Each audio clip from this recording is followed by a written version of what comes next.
Venture capital funding globally almost halved in the first 6 months of 2023, highlighting a lack of investor enthusiasm as well as falling demand amid rising interest rates.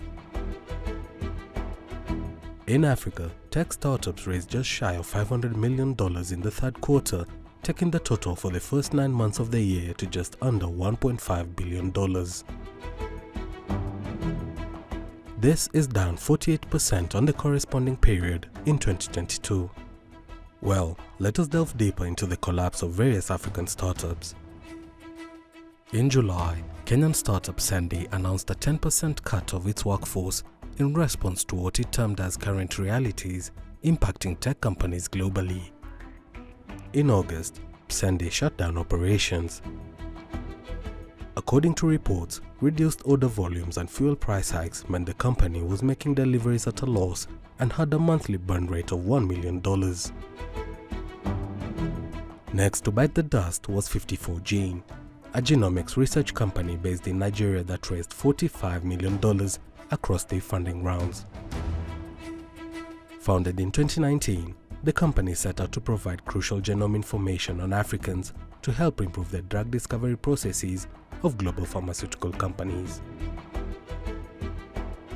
In 2019, 54Gene branched into diagnostics and set up 7 River Labs because of its success with COVID testing. According to data reports, the company generated $20 million in revenue from this. However, less than 4 years into its inception, the company fell into disarray and announced that it was winding up operations. This process started in July, and by September, its website was no longer available. Next up, and most concerningly, was Ghanaian fintech startup Dash.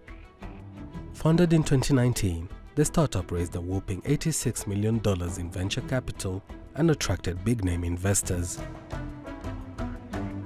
Having raised the second largest seed round for an African startup in 2021, Dash began sharing eye-popping growth numbers.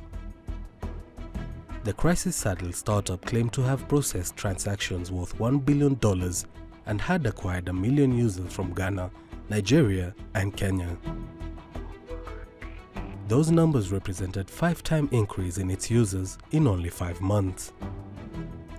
In February, at least 2 publications reported suspicions about Dash's user numbers and metrics, and later the same month, the CEO was suspended.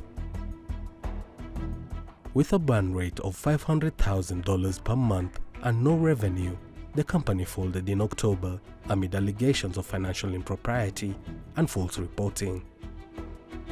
The death knell also rang up on South African startup Where's My Transport after it failed to secure the necessary funding.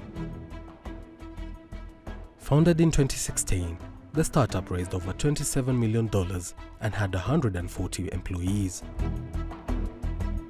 It mapped formal and informal public transport networks and used the data to improve the public transport experience.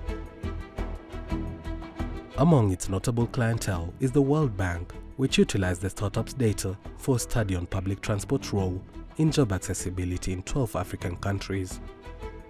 Amid a global venture capital downturn and market challenges, African startups are redefining their strategies to secure essential funding.